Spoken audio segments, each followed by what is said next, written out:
Ben, this is kind of a cool webinar because, I do these agent training webinars, obviously every Wednesday at noon. And you and I think it was in 2019. Was it 2019? Uh-huh. We did a whole bunch of leadership webinars, like monthly, I think. I think we did monthly. And so all of our leadership people, I think we have like 5,000 or 6,000 people in that Facebook group. They're all like, where are you? Where'd you go? Come back. So this is like back to our roots of like 2 years ago, like pre-COVID. It's almost like a sign that things are, I don't know, things might be coming back, right? Yeah, I guess a good perspective, a good way to look at it. So today we're going to talk about, as you said, leadership and culture.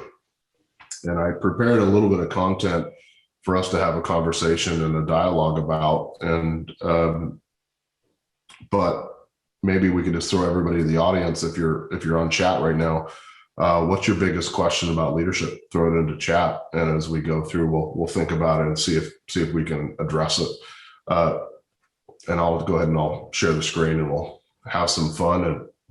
Yeah, and if you're watching on Facebook Live right now, Hattie is going to be your translator, and Hattie's going to throw your questions into our Zoom chat so we can interact with everyone. See, Ben, Gail Smith said you look amazing. Oh, I'm wearing black. Oh my gosh, you're right. I'm wearing black, and Ben's wearing. This is weird.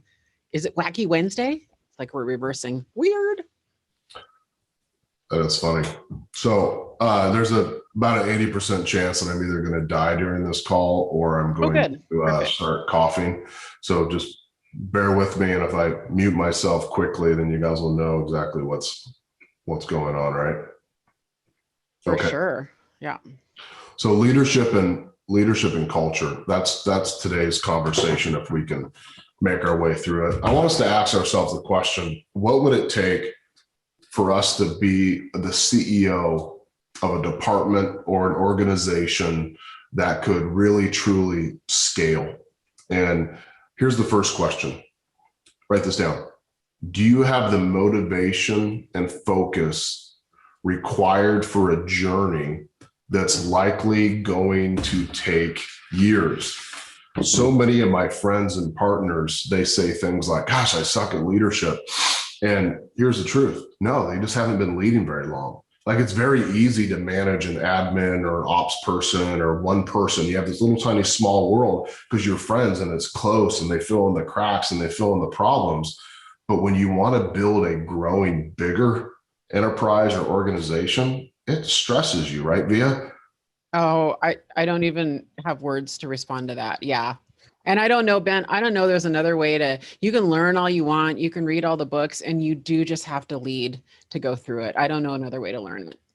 Yeah. You hear the same thing from individuals when they say, you know what, I'm not very good at hiring. I'm like, yeah, how many interviews you've done?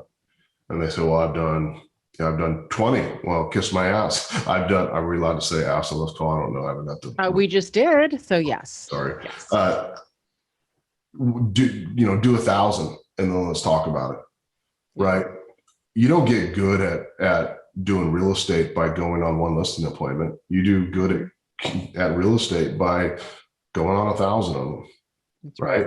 It takes time. So the first question is, are you willing to spend the time, most likely years, into becoming the leader that your organization requires? If not, that's okay. Hire somebody that is, or just be a personal producer and sell real estate and use your profit to buy real estate and make investments. And there's nothing wrong with that. But we've made a decision, Via and myself, that we are going to succeed through people. We are going to have success through people. The only way to succeed through people is for us to truly work on ourselves. So the second question is, are we willing to work on the skills with a Z at the end, that will enable you to lead a company that scales? So we're going to talk about two things today. What are those skills with a Z? And number two, how do you build a culture of belonging? Because it's easy to be a leader, but you got to keep the people. You got to have this retention plan. So that's what we're going to drop into. And we're going to talk we're going to go into history, which is cool because Where is your family from? Like, Well, my mom's heritage? family's from England, and my dad's family is from Russia by way of Washington. We're fifth generation Washington State. So, But you got some English heritage in you. That's yeah. all. Yeah, I'm part English. Yeah, as you Okay. know. Which explains your cooking. Were you waiting? Were you saving that joke up? No, I think you're a good cook. In fact, you organize some of the prettiest tables that I've actually ever seen. Oh, so we're just gonna go right there. Yes, I am very good at a tabletop, and I am actually a good cook. And Ben doesn't think that hard boiling an egg is cooking, which I think is weird. I think it's weird. I think it's a little judgy of you, especially if it's all arranged beautifully and I can pick out fresh fruit to go along with it. I'm so sorry. Am I making you cough? Darn, shoot. I'm going to die today. Okay. You are going to literally die this hour. We're going to talk about your family's former prime minister, Winston Churchill. Oh, yeah. And I'm a huge fan of Winston Churchill. In fact, I own a pistol that Winston Churchill owned and was given to him in 1911.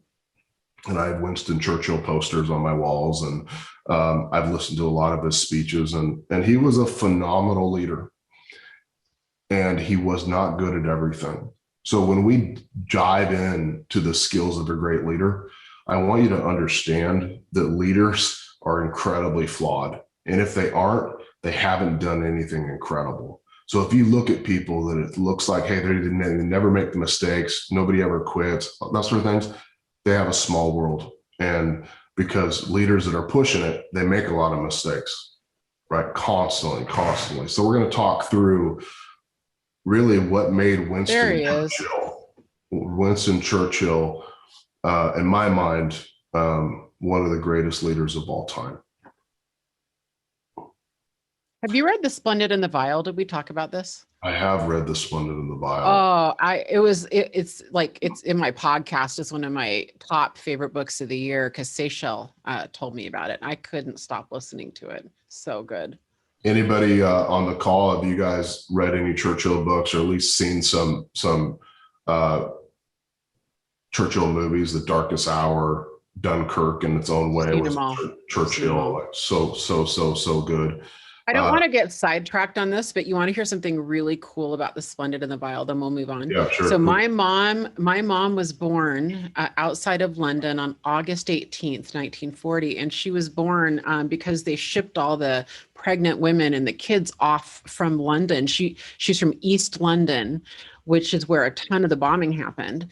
And they shipped them off to be safe. And so she was born an evacuee, essentially, from central London. So as a toddler, when she moved back, right, she will tell stories. I'll have her come tell you some stories about playing in the rubble. They called it the rubble. And they would, they would kind of come out of their bomb shelters and they would go play in all the wreckage of the bombs that happened, right? And her and her brother talk about the doodle bugs and the sounds and what it was like hanging out in the bomb shelters all night long and then coming out and not knowing what was going to be destroyed. That was her childhood, by the way, like crazy, crazy stuff. Love that. So Churchill was known to have 6 really distinct leadership traits that we're going to talk about today. Cool. And then I think let's just try to relate it to what we've learned on our journey as well as we go through these 6 specific traits. Number 1, Churchill won basically World War II against the Nazis with his ability to communicate. He was known to empower individuals with his speech and with his words. He was a visible leader. He often visited the bombed houses, factories, and when he did, he spoke to the people that had lost their families, lost their homes, lost their businesses, whose children and husbands and daughters were shipped overseas for the war effort. And when he left, they left with the feeling that it was going to be okay. They left, they'd hold up these 2 fingers and they would make the V for victory because they knew that they would be victorious. And I find that such a powerful statement to go to somebody who's lost their home and who their country is under attack And he would have such power over them that they would forget for a second all the things they've lost and understand that they too, that they were going to make it through. Now, Churchill knew the value of speech, even though he was not a natural speaker from a childhood. He had these issues. He worked on his skills and slowly made his ability to speak his secret weapon. I remember via the very first time I joined a real estate office. It was a Keller Williams office in 2004. And they called on me and they said, hey, we want to introduce this new guy named Ben.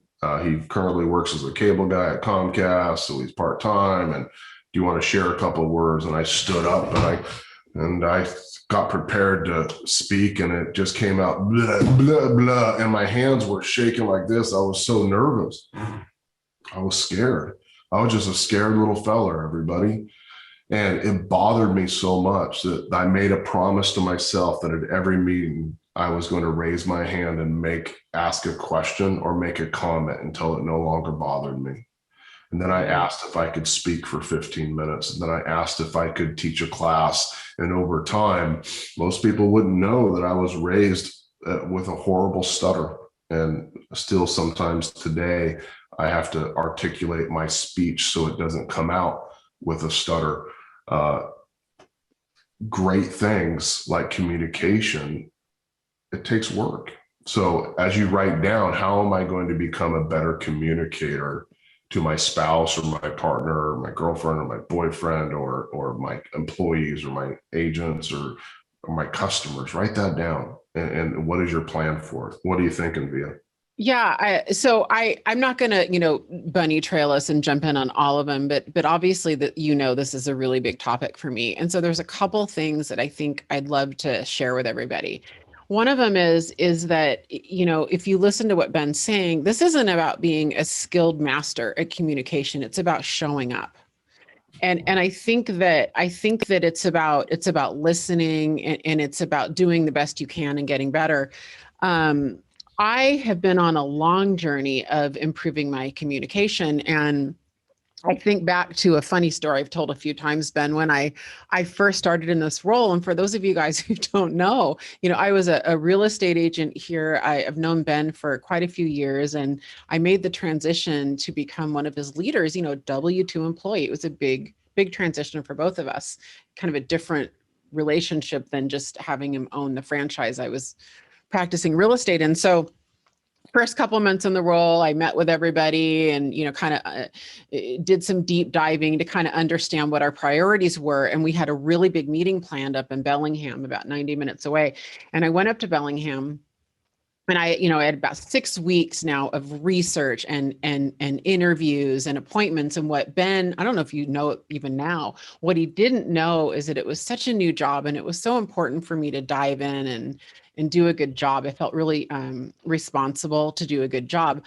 What Ben didn't know is I think I was working 70 hours a week. I mean, it was 24/7. My family was on board. I was just working a lot. So I get there and he goes, oh, I've got a present for you.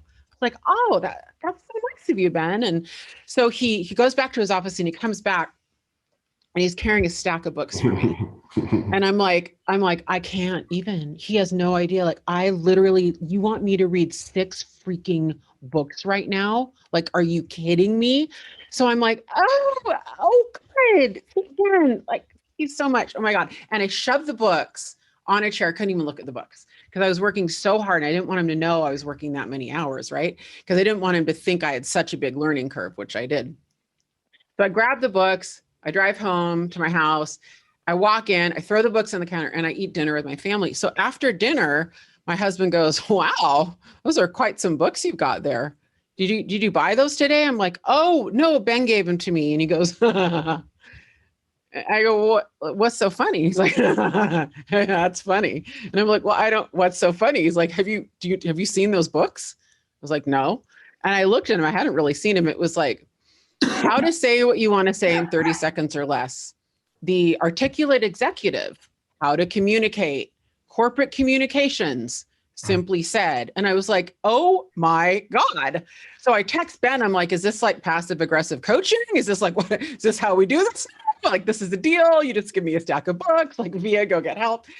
And Ben said to me, he said, as a leader and in your new role, if you take your communication from like a 7 or an 8 to an 11, it's going to change your world. It's going to be a game changer for you. It's going to change your world. And that just really resonated with me. So I read all of those books and just embarked on this journey. And that was fall of 2018. And I Simply Said was by far my favorite book, by the way. Someone's in chat talking about it. I started listening to podcasts, you name it. And I realized the other day that in the last almost 3 years, I now have a national podcast. I am now broadcasting live. I realized it just happened so subconsciously. I realized how communication has impacted what I'm doing for our organization. It didn't even occur to me, right? Communication is everything. And I'll tell you what, Ben, we could have said the topic of this is communication and would have had 5 people here. But if we would have said, hey, we're going to give you 1,000 leads a month, we would have had, 5,000 people here. And I would challenge you that the communication skill is probably more important than how to get 1,000 leads in a week. I would challenge you that all of this is more important to everything in life. So I won't go on and on about all of them, but communication, if there is ever a topic as a leader that you need to get good at, choose this one. And guess what? You don't really have to be good. You have to show up and just do it anyway. That's my 2 bit. I'll put a couple of the names of our favorite books in there in the chat for you. Yeah, Winston Churchill said, courage is what it takes to stand up and speak. Courage is also what it takes to sit down and listen. People think communication is just about talking. Communication is equally about shutting up and taking notes and listening. And it's really important that all of you think about that is, am I going to work on being a good listener as a leader as much as I'm going to learn on being a great presenter or a great speaker? That listening skill is so important. Here's the second skill that Winston Churchill exhibited as a leader, a reputation. Write this down. Churchill is largely remembered as the hero of 1940, the man who stopped the German advance. However, he had both a positive and a negative reputation depending on the audience. Let me tell you all a story. So when Germany was invading France and they had taken over a vast majority of France, there was a massive problem. See, France was an ally with England in World War II, and yet they had been invaded and they had basically lost control of their country. England looked up and said, there's only this tiny piece of water between France and Great Britain, and Germany is one step away from being fully invaded by Germany. So Churchill had a tough decision to make. And the decision was he going to allow Germany to confiscate and take over the French Navy, or would he take out the French Navy?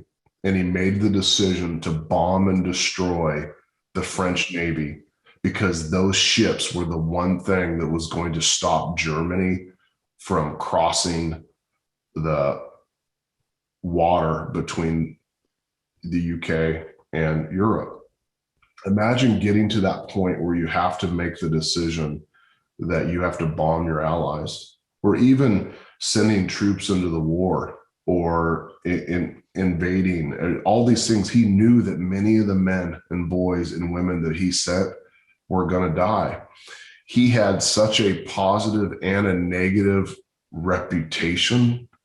It must have been crippling personally. I want you all to think about tall trees get hit by lightning. If you're in a position and somebody doesn't like you, that's actually natural. I promise you. There's people on this call right now. I promise you too. I promise you.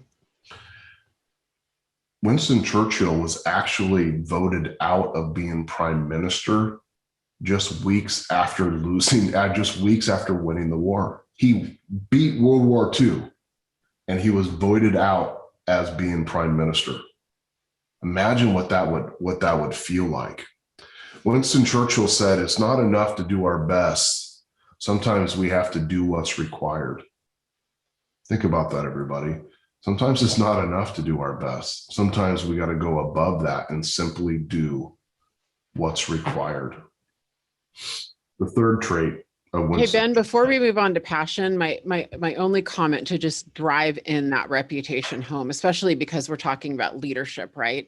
Is I'm reading a book right now, and I think the premise behind that, Ben, is that people have to believe that they're going to be successful with you, that they have to trust that your actions are going to help them become successful, right? And I think, ooh, he really is going to get sick right now. Whew, are you okay? You okay, buddy? I did puke on a Zoom yesterday, so I'm not above it, buddy. You want to take a drink? I can take over the slide deck. You're good? All right. Passion. Churchill was a soldier. He was a war correspondent. He was a writer, a painter, and a statesman. He was passionate about the betterment of his country, regardless of the criticisms, good and bad. You got to have passion about what we're doing every single day and a commitment that it's not all going to be great. And I think that passion spreads like whatever disease or virus I have today, it spreads. And you want to be spreading that passion around your people. And when they have a cause, they will show up in ways that you've truly never imagined. Churchill said, success is the ability to go from one failure to another with no loss of enthusiasm. I want you to think about this. If you don't feel like quitting, you're not pushing yourself hard enough. Every real performer wakes up at some point with a thought, is this worth it? Can I do this? Should I quit? And if you haven't felt that, man, you're not living up to your potential. If you do feel that, congratulations. You're pushing yourself. Okay. And the difference will be if you quit or you don't quit. So, Ben, here I've seen this quote a lot. So here's my question to you. Okay, real question. I've read this before, and it's kind of been a discouraging quote to me before, because I'm like, well, I am discouraged. I'm still getting through it. I'm still powering through it. But like, I am not going from failure to failure with a loss of enthusiasm. I am struggling, right? And so talk to me about, like, I agree with you. It almost seems like at odds with the quote. Like, it almost seems like if you do feel like quitting, this quote is saying, but you cannot lose enthusiasm. You have to be perfect the whole time, you know? And you just said, like, it's okay to feel like you have to quit, right? So, I mean, I don't even know what I'm asking you other than, like, do you ever feel that way? Do you ever feel a lack of enthusiasm because, you know, you're failing in an area? Yeah, I would tell you all that this quote, this says, when you fail, do you get back up again? Now it would be dumb if you got back up again and did the exact same thing again. That's just stupidity. But it's not that you don't feel like quitting when you fail and you get back up. It's that you're finding a passion around why you're doing this. I used to ask myself the question when I wanted to quit, who will I let down today if I don't show up? There's a reason why I got out of bed today to do this call. I wanted to stay in bed, I promise you all, because I feel like hell. I had to ask myself the question, who am I going to let down today if I don't show up? And that passion and that commitment to not letting people down allows me to push through the times when I really feel like quitting.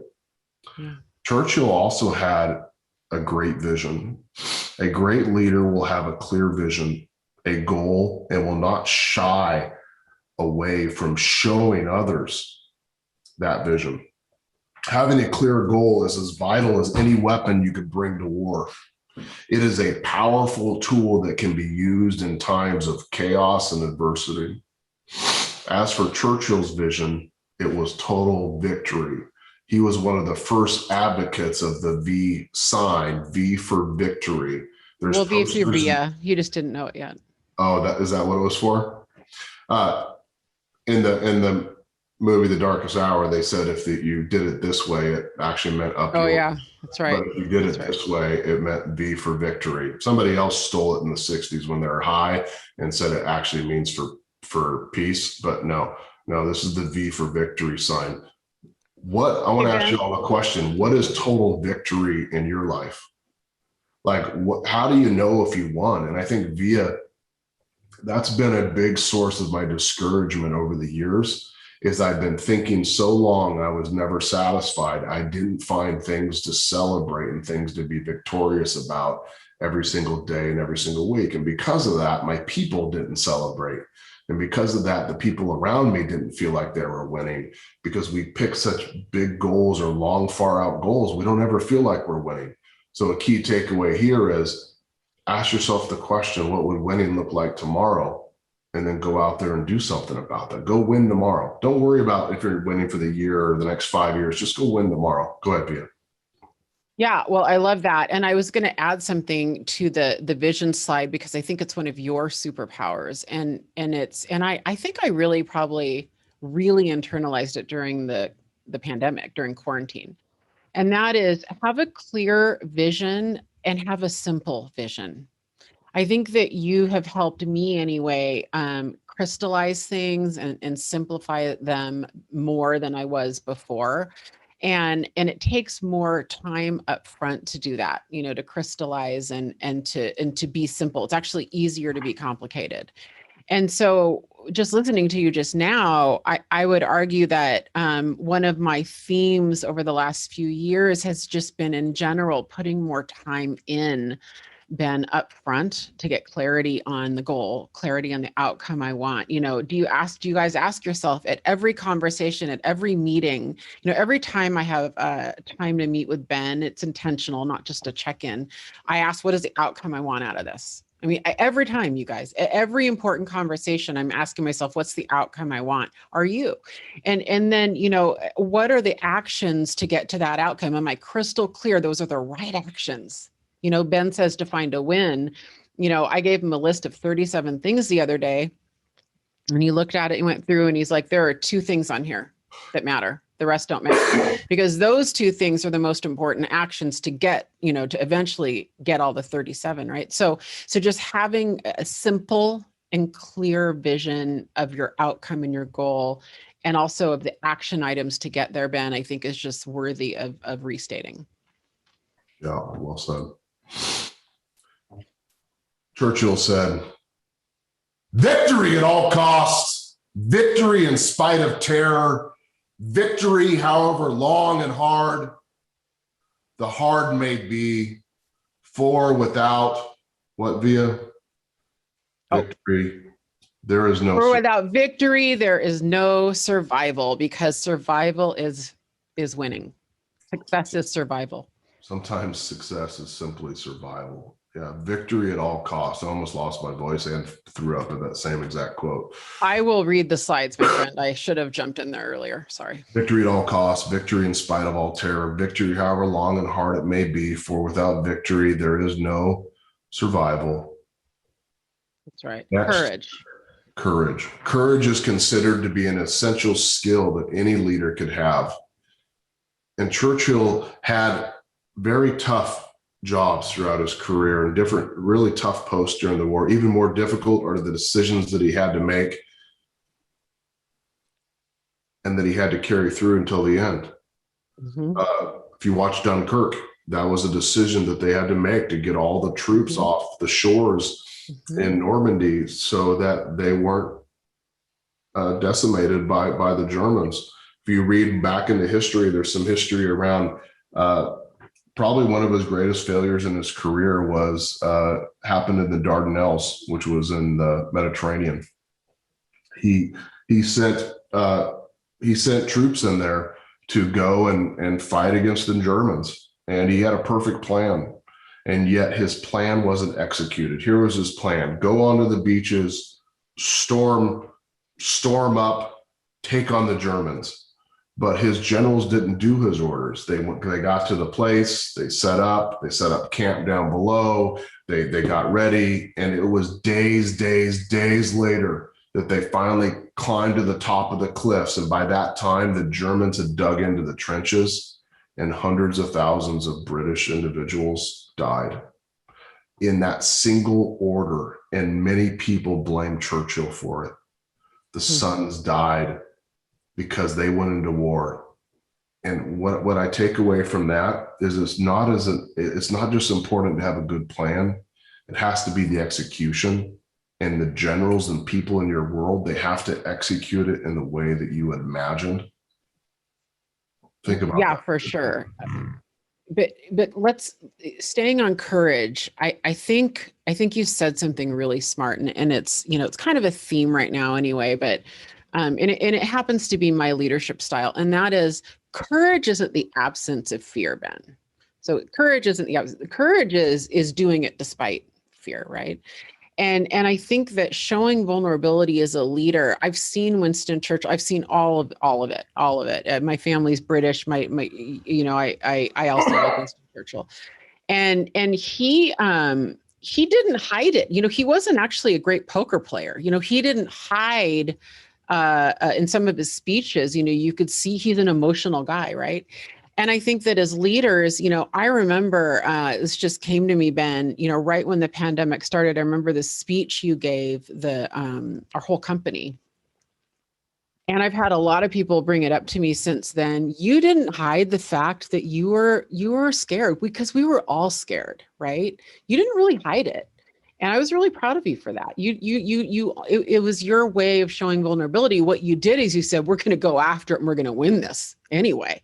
Like, I'm showing you that I'm with you, and I'm nervous too. And, I've got a lot of companies, and I don't care. Like, we're going to win this. We're going to do it. I'm here 24/7. What Ben didn't do is get up there and look good, be right, and kind of act like there was no fear there. That just wouldn't have played well. And I don't think anyone would have related, right? So courage isn't the absence of fear. It's showing your people and showing your your peers, and even showing, managing up, that you're going to go do it anyway. Just thought I'd throw that in. Yeah, I love that. That pandemic was a hard thing. And if you go back and watch some of the early Ben and Via videos at the very start of the pandemic, before anybody was talking about it, we had a phrase that we said: this is not going to be a snow day, ladies and gentlemen. This is going to last a lot longer than you think, and get prepared for it. And right. Unfortunately, we were right. Churchill said, success is never found. Failure is never fatal. Courage is the only thing. I remember my first time I went skydiving. I used to skydive on my lunch breaks as a cable guy. I would get my 8 to 10s done and my 10 to 12s done early, and then I would go there and I'd show up late to my 12 to 2. So if you ever wonder why your cable guy's late, it depends on if it's fishing season, skydiving, you never know.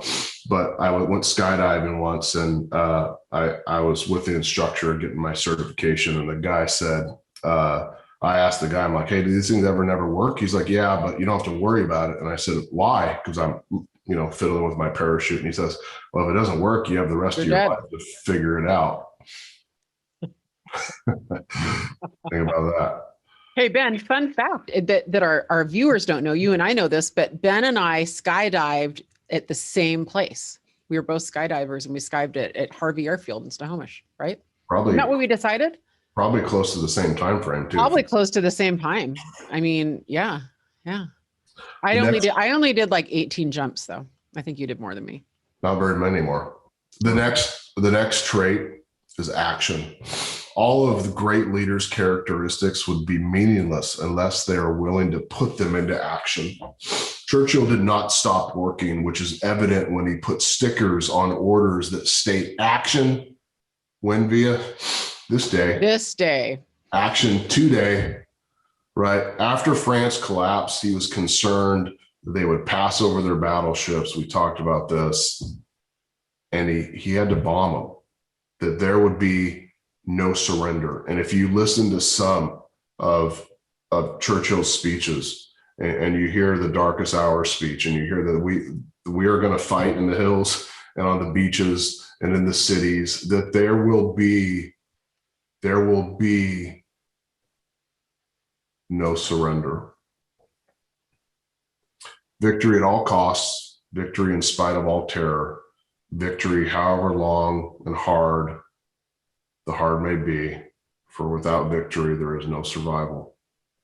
Just think about what can you learn from history and implement in your own business. Think about the traits that we shared and think about, are you willing to invest the time and energy to be a better communicator, to show up courageous, to take action every single day, to have passion? These are all traits of a phenomenal leader, and we aren't born with it. They're things that you have to learn and practice and study and fail through and through. And when you do, then you've become a person that's earned the right to lead, but you aren't necessarily a leader. In order to be a leader, you have to lead people. You have to create a culture that nobody would want to leave. Don't judge a person by how many people they lead today. Judge a person by how many people they lead and how long those people have been with them, right? A lot of people are put into a position where they're now the leader of that person, of that organization, and then a couple of years later, they're gone because they actually weren't a great leader. They were just given that title or that role. That's why our companies, we hate titles. We hate roles. It does me no service. It does my partners no service to have those titles. I think that what we should spend more time doing is creating a culture of belonging. So that's what we're going to talk about today. Now, psychologists rank our need to belong on par with our need for love. If you're wondering why people leave your company or leave brokerages or your customers leave, right? Think about that. Psychologists say that our need to belong is as important as our need for love, and the need for love is massive. I mean, we're pack animals. We're not lone rangers, right? We are humans are pack animals. And the fact of the matter is people leave people, not organizations, right? And usually, guys, I guess I'm going to speak for Ben and I, but usually it's not because you suck. It's because it's bandwidth. It's because you're not giving them the time, right? It's typically not because you're a horrible monster, Ben or me. It's just that they're not getting us, or you guys that are watching. So what can you do to create a culture of belonging in your company? I was reading a Harvard Business Review article the other day about creating a culture of belonging. And they talked about 4 things that have to happen. So that's what we're going to end our call with the last 20 minutes about is talking about creating a culture of belonging in your company, your brokerage, your business, with your customers. The first tactic is to make sure that our individuals are seen for their unique contributions. Number 2, people need to feel connected to their coworkers, which is why COVID's been such a hard time for so many people, because they lost that connection. Number 3, they need to feel supported in their daily activities and their career developments. And number 4, they need to be proud of the organization's values and purpose. So let's talk about these a little bit, Via. Number 1, seen. And I made a post earlier about somebody who's very dear to my heart, Tamara Lamore, who you know. And Tamara's, it's her 11-year anniversary today of working with me as one of my partners. And she's a phenomenal individual. And yes, she is. And I made that post today because we were thinking about this call, and people need to be seen for their contributions. And I want to point out, who's normally missed is these producers that are consistent, these people that show up time after time, and they're so loyal, and they would do anything for you, and they never need anything, and they know all your jokes, and they know all your stories, and they can draw all your stupid triangles and pie charts, and they've just been there for so long. And sometimes you lose track of them because they never need anything, and then they aren't seen, and they aren't seen for how awesome they are or how much you love them and how much contributions they make to your company. And I want to make sure that all of you don't spend all of your time on the loser slime people that create drama right? That are always have a problem, that are always complaining about something, and you miss the opportunity to see the people that have stuck with you the longest. One of my friends said the other day, like, what do I got to do to get some attention around here? Do I have to threaten to leave like all the other idiots? And I thought, oh, that's such a smart comment. Like, you shouldn't have to threaten to leave a company or organization to get attention or feel like you're valued. Like the spouse that's walking out the door with their bags packed, like that's the time that the partner or the spouse decide to change their actions in their life because at this moment they don't want to leave. Let's not wait till that moment. So here's the question that I want to ask you all. How are the people in your world being seen for their unique contributions? And here's the follow-up question. I want you to ask that. Here's the follow-up question. How would they know? How would they know? And be willing to ask them, Via, do you feel seen for your contributions to our company? Mm-hmm. How would I know that you're feeling that way? Or how do you know that you're feeling that way? And have them explain that. They need to be seen for what they contribute. It goes back to the story of the individual who was interviewed and asked, hey, what do you do at this particular organization? And he says, I'm helping to put people onto the moon. Well, he was a janitor at NASA. He understood that there was a purpose and a job. And if he didn't do his job, then that piece was so important. And your admin and your ops people and your ISA and your agents and everybody in your world, they have a contribution to what you're doing. Make sure you're not just seeing the losers that bitch and complain and the number one top producer star players, right? It's got to make sure everybody's seen and put pressure on the middle to the top people. And Tamara, Ben, you're a top person in my world. Tamara Lamore is amazing. She's utterly amazing and a top person in my world too. Both of our worlds, right? In our whatever we call them. Ben, this is so good. And I want to just urge everybody, you and I lead leaders at this point, and this can be systemic. It can be systematic. There can be processes here. It doesn't have to be organic and, kumbaya, right? There can be mechanisms in place. In fact, one of the things that Ben and I do is we rely on our leaders to let us know who does need to be seen. And so empower your leaders, put processes in place so that recognition and connection and all the things we're going to talk about are happening. Because like, if you just take brokerages, which is my, day-to-day role right now, if you just take brokerages, there's 1,650 agents who I love and care about, and I cannot possibly, touch all of them every day, Ben. I just can't do it. Not even every week, not even every month necessarily, right? So I have to rely on my leaders to kind of let me know who I should be in deeper relationship with and who needs to be seen. So you can do the same. Empower your leaders. Don't empower people to follow you to be followers, right? Empower people that you're leading to be leaders. Ooh, you okay there? Yeah, I'm still alive. Let's go to the number 2 thing. Via, how do we create a world where our people are connected to each other?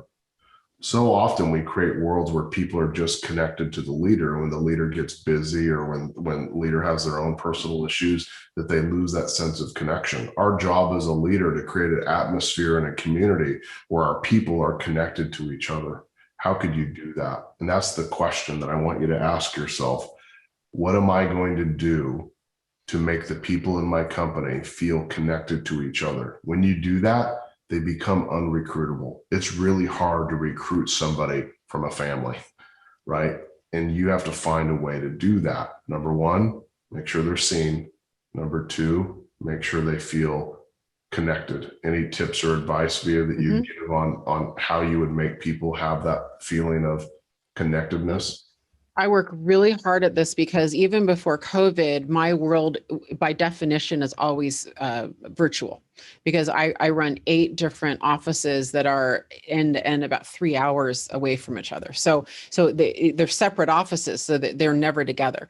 So very early on in my role, I was very conscious about tribing up we call it our ELT, our executive leadership team, about tribing them up and making sure that they had peers at work. Because I knew, I've known this forever, that if you have a best friend at work, you're 7 times more likely to be engaged, to be happy, to be productive, and to stay. So I knew that having a best friend at work was going to be a big deal. And so I immediately started tribing up the team leaders to get them to be in relationship with each other, and facilitating those friendships. And I can see it working when they post on social media that they're hanging out at night and on the weekends. It comes up in our morning calls and our Zooms that they're talking and leaning on each other and getting advice from each other. And I really, really foster that. And I can't stress how important it is to do that. Yeah, create that sense of community. Right. It could be partly business, like, hey, let's get together and talk about investing, or let's get together and talk about leadership, or let's talk about our businesses, or talk about hiring. But it could also just be fun. Let's get together and do something, whatever that might. Go for a hike or hang out, or anybody want to go shooting a gun with me? I'll take you shooting. Let's go shoot a gun. Right. I took Via's entire team out. I don't know if I'm supposed to say guns on this call, but guns. You took my family out. You've taken a lot. I've gone shooting with you quite a few times. Yeah.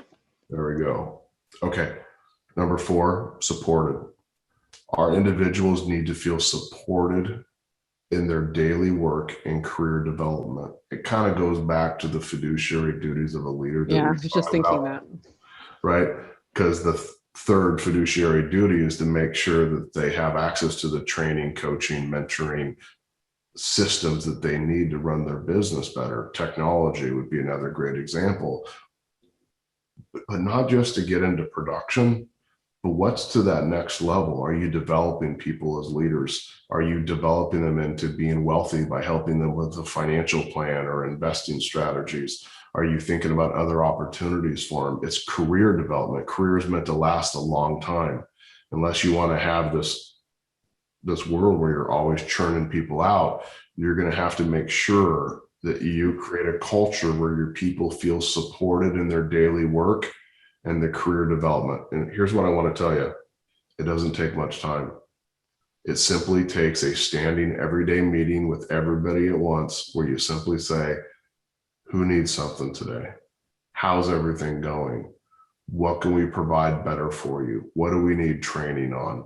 What do you need coaching on? What are the new struggles that are happening? And then be willing to jump back in there like you are, Via, when it's low inventory or multiple offers. Like, you go and find the best of the best in the industry and put them in front of us, so that we understand the new problem of the moment. People need to feel supported in their daily work and in their long-time careers in order to have that culture of belonging. Yeah, I mean, I wake up every morning. Oops, sorry, didn't mean to interrupt you. You're going to cough. You're good. Okay. I wake up every morning with a focusing question. And that focusing question is, what obstacles can I remove from my leader's path? I mean, really, I do. I know Ben's focusing question is how much value can I be today? And that's a great one. And it's kind of the same thing, but I really do mean it. Every morning, okay, what obstacles can I remove?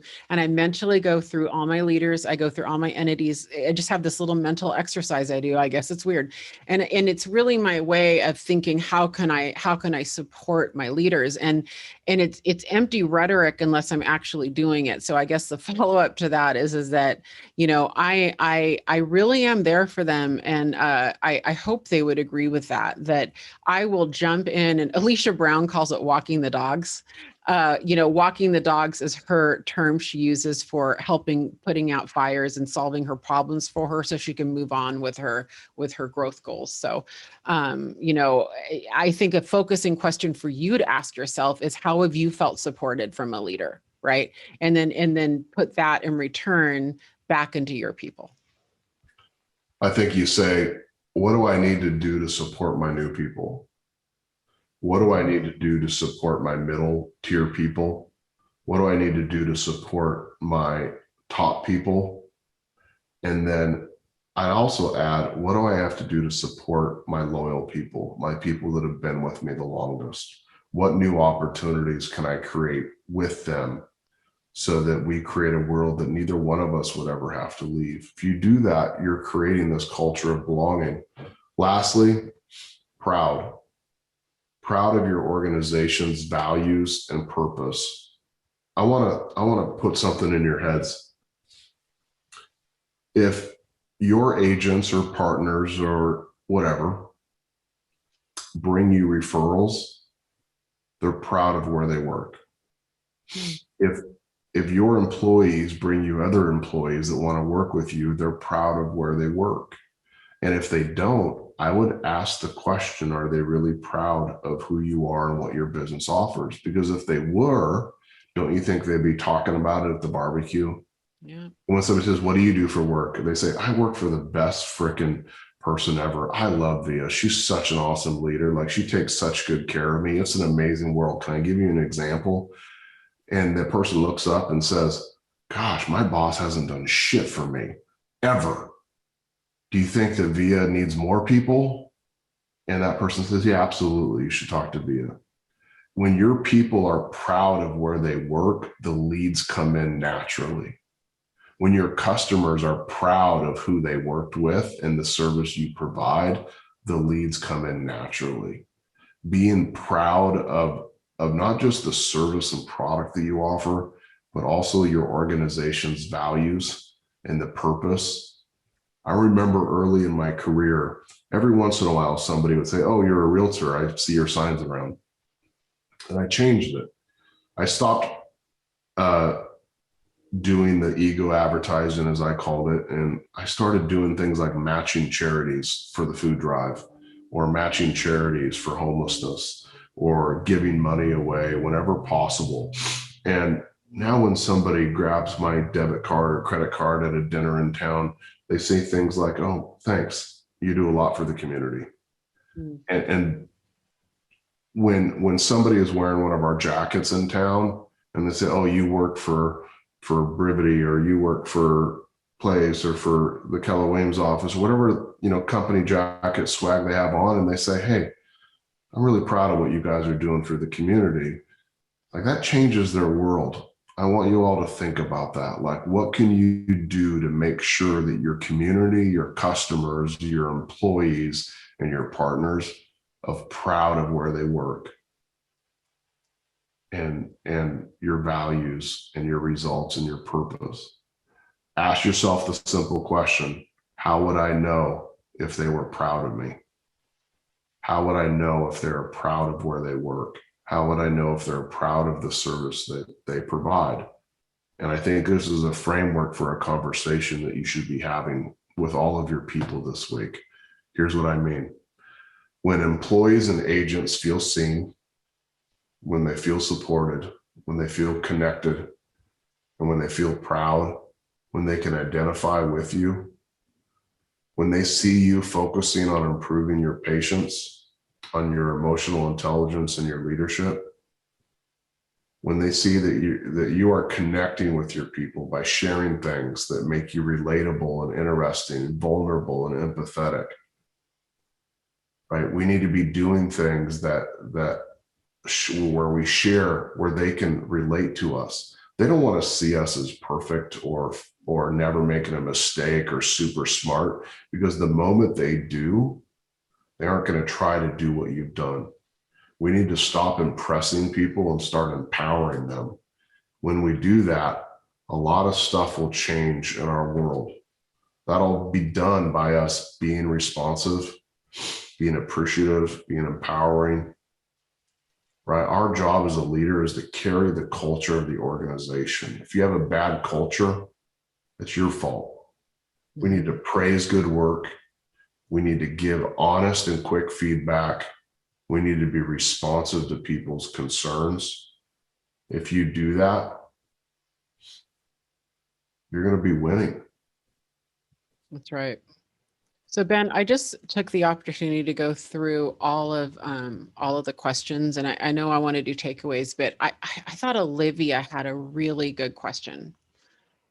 And the question was, how do you continue to offer growth for top? By the way, 2 or 3 people asked versions of this, so that's why I kind of chose it. But how do you continue to offer growth for top performers, even if that next opportunity may not be there yet? How do you push people who you see opportunity for to push through the hard times to find the growth that will lead them to those next opportunities? I would say 3 or 4 maybe people had variations of questions where you've got this culture, you're growing this company, and you don't even know what's next yet. And, how do you keep people engaged and, hanging on when you don't even know what their next role is?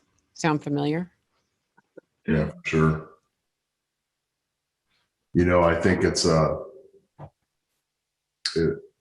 journey, and I don't know what new opportunities are going to be with our company in 2 years, because our company is growing and changing so fast, and there's so many new ones. What I know is who around me today I want to be with me in 2 years. So it's not my duty to bring all opportunities and all ideas to my people. It's my duty to schedule time and meet with my people and ask the question, where do you see yourself in the future? What areas in your life do you want to change? What skills and behaviors do you need to change so that you can be ready when that opportunity comes? What can I give you or do for you or help you with to get you to that point? Are those books, like Simply Said? Are those coaches? Are those leadership classes? Is that shadowing us? Is that giving you a junior role or an opportunity to lead, even if it doesn't come with compensation? Like, what are those things that we could give people that start chiseling them into becoming that future person? Mm-hmm. And Olivia and anyone else who's in that group of kind of asking that question, what I would share with you that Ben does as a leader is he is very consistent, and he's very consistent in his message that it's really not his job to find our next opportunity. It's our job to seek it. And he rewards that behavior very consistently, I would say. And I don't know if Jolene or Tamara or anyone here wants to weigh in on chat, but he rewards that very consistently, I would say. And he uses the same language a lot. He talks about it a lot, and he does carve the time. But I would argue that we have to ask for the time, and he does a good job of kind of saying, it's not my job to get time with me. I already have time with me. I'm with me 24/7. It's your time to get, your job to get time with me. And so I think that, as a leader, it's continuing to share the vision and just being super consistent in delivering what you say you're going to deliver, because his consistency comes in, who says, this is how it happens. And then it happens. He does actually reward the behavior, and you can see people rising up, with responsibility and scope and everything. So I would answer from the I would answer from the other perspective on that one. Ben, I know you're asking for ahas. We have a ton of questions. Do you want me to ask you questions? Sure. I got about 2 minutes for you. Perfect. About 2 minutes. There's a lot that were kind of about that. I'm going to finish it with this question. If you are feeling stressed or overwhelmed, how do you keep culture and connectivity up, and how do you kind of show up and make your organization thriving? Excuse me. Like when you're really sick, maybe, as an example. We think that it takes a lot to move the ball forward. I honestly believe it takes 15 minutes every night to think about your next day, and 1 hour a day focused on whoever's important or whatever is important to you. When you're slammed or stressed, all of us can find an hour, and all of us can find 15 minutes. If you can't, that's a really bigger problem for you, and you need to go figure out why. But I can find an hour. I make an hour for my people when they need it, or 4 hours or 3 hours or 2 hours. I always make time, and I think I'm a pretty busy guy. But the most important thing is, do you give yourself 15 minutes the night before to think about what tomorrow's going to be like? What would winning tomorrow look like? To take the time to write down your priorities for tomorrow, to clear your calendar, to write down who you need to reach out to and who you need to touch base with, right? And then when you're really struggling on your worst days and your lowest lows, who do you reach out to? Right? Who do you reach out and say, you know what, I'm struggling today, and be willing to be transparent and be vulnerable and say, hey, this sucks. I need some help. I need a friend. I need a partner, whatever it might be, because you'll find that most of us will take that call. That's right. That's right, Ben. Well, thank you so much for joining us. And it is so sick. So I hope you can go rest today. And everyone, thank you guys for joining us. I'm taking a couple weeks off of our Wednesday webinars. So it's uncharacteristic, but it's going to be 3 weeks before the next one. So that's going to be with Seychelles Van Poel on July 14th on how to present data. And I thank you guys all for being here today, and have a great Independence Day, because I won't see you before the 4th of July. Thanks, Ben. Thanks again.